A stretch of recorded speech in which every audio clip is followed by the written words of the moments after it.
वैशाख मास महात्म्य 10वां अध्याय। चलिए आज हम वैशाख मास महात्म्य के 10वें अध्याय की कथा सुनते हैं। सुनने वाले सभी भाइयों और बहनों को मेरा जय श्री कृष्णा। शांताकारं भुजगशयनं पद्मनाभं सुरेशं विश्वाधारं गगन सदृशं मेघवर्णं शुभांगं लक्ष्मीकान्तं कमलनयनं योगभिर्ध्यानगम्यं वंदे विष्णु भवभयहरं सर्वलोकैकनाथं। बोलिए विष्णु भगवान की जय। मैथिली कहने लगे कि ब्राह्मण, आपने कामदेव की स्त्री रति का वर्णन किया और उसकी अश्रोण्य शयन व्रत धारण करने की कथा भी मैंने सुनी। अब कृपा करके यह बतलाइए कि इस व्रत की विधि क्या है, उसमें क्या दान करना चाहिए और उसका फल क्या होता है।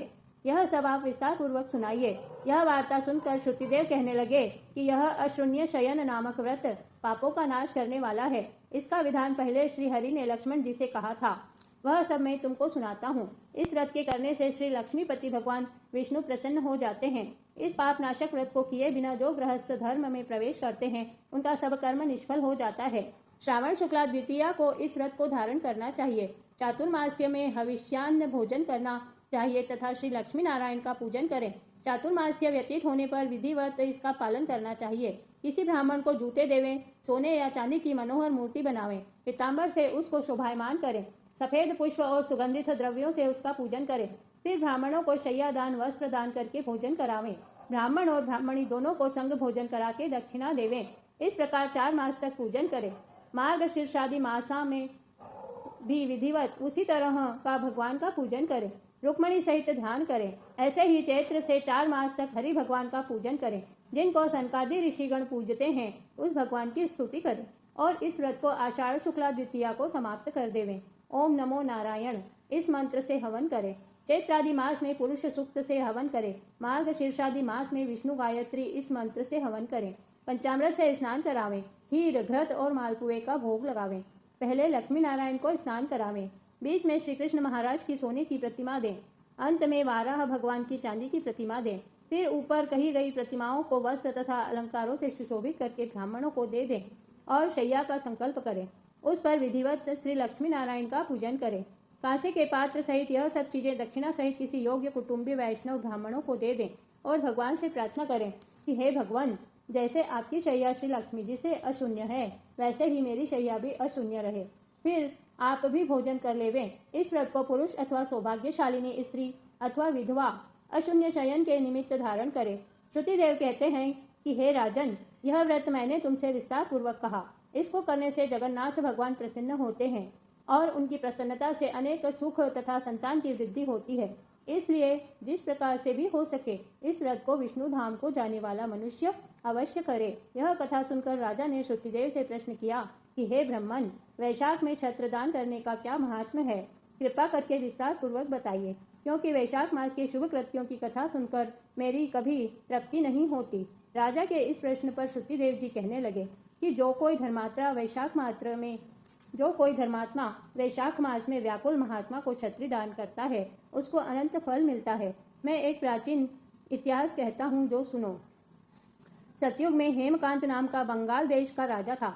यह राजा कुशकेतु का पुत्र तथा अत्यंत बलवान था। वह राजा एक समय शिकार खेलने वन में गया और वहां पर अनेक मृग और शुकरों को मारता हुआ दोपहर में बहुत थक गया तो मुनियों के आश्रम में पहुंचा। उस समय सतीर्च नामक ऋषि ध्यान लगाए समाधि अवस्था में बैठे हुए थे। उनको यह भी मालूम न हुआ कि आश्रम में कौन आया है। वह निश्चिंत बैठे रहे और आए हुए राजा का कुछ भी सम्मान नहीं किया। इस पर राजा को बड़ा क्रोध आया और वह ऋषि को मारने के लिए आगे बढ़ा। तब ऋषि के शिष्यों ने उसे रोका और कहा कि अरे दुर्बुद्धि, सुन, हमारे गुरु समाधिस्थ होकर बैठे हैं, उनको यह भी पता नहीं कि बाहर क्या हो रहा है, इसलिए क्रोध करना उचित नहीं। तब राजा क्रोधित होकर कहने लगा कि हे ब्राह्मणों, मैं थक गया हूँ और तुमने मेरा अतिथि सत्कार तक नहीं किया। तब शिष्यों ने कहा कि हम तो गुरु के अधीन हैं, बिना गुरु की आज्ञा के कुछ भी नहीं कर सकते। शिष्यों का ऐसा प्रत्युत्तर सुनकर क्रोध से राजा ने अपना धनुष उठा लिया और कहने लगा कि मुझसे दान लेकर मेरा अन्न खाकर मुझको ही शिक्षा देते हो, ऐसे कृतघ्नों को अवश्य मारना चाहिए। इतना कहकर राजा उन पर बाण चलाने लगा। इसी से वह शिष्य भयभीत होकर भागने लगे तो राजा के सैनिकों ने उनको चारों ओर से घेर लिया। राजा ने उनमें से 300 शिष्यों को मार दिया और शेष भाग गए।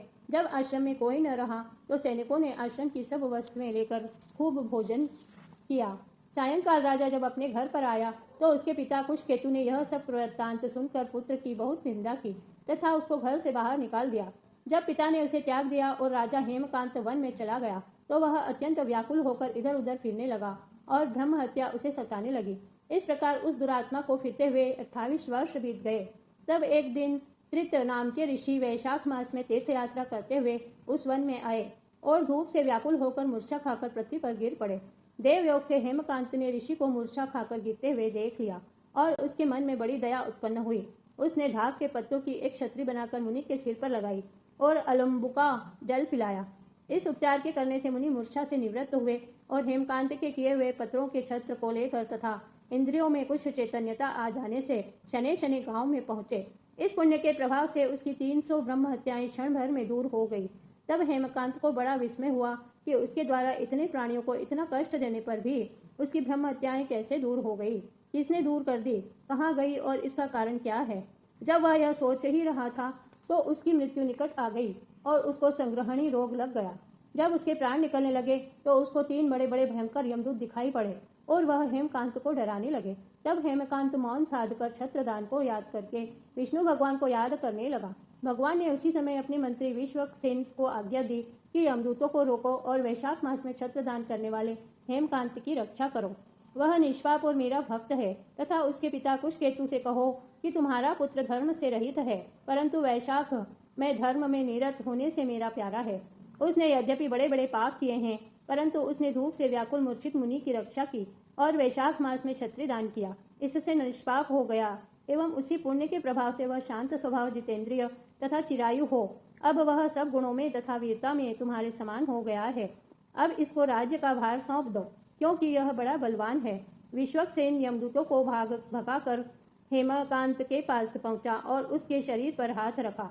भगवान के पार्षद के स्पर्श करते ही उसके सब रोग उसी क्षण दूर हो गए। फिर विश्वक्सेन हेमकांत को अपने साथ लेकर उसके पिता के नगर को गया, जिसको देखकर कुशकेतु अत्यंत आश्चर्य में पड़ गया।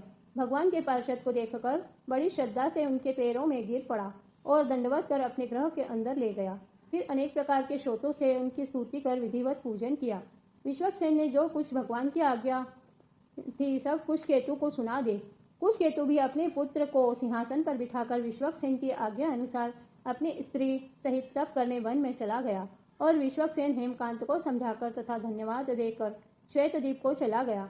तब से हेमकांत प्रतिवर्ष वैशाख मास में ऐसे धर्मों को करता जिससे विष्णु भगवान प्रसन्न हो। हेमकांत सब जीवों पर दयालु, यज्ञों में दीक्षित एवं सपत्नियों से युक्त पुत्र पौत्रादिकों से संपन्न अनेक भोगों को भोगता हुआ विष्णु लोक को गया। इसलिए वैशाख मास के धर्मों से अधिक कोई धर्म पाप रूपी ईंधन को जलाने के लिए अग्नि के समान नहीं है। यह अत्यंत सुलभ धर्म अर्थ, काम और मोक्ष को देने वाला है। इस प्रकार वैशाख मास महात्म्य का 10वां अध्याय समाप्त हुआ। बोलिए विष्णु भगवान की जय। प्रिय भाइयों और बहनों, अगर वीडियो अच्छा लगा हो तो जल्दी से मेरे चैनल को सब्सक्राइब कर लीजिए, बेल आइकन को प्रेस कर दीजिए। जय श्री कृष्ण।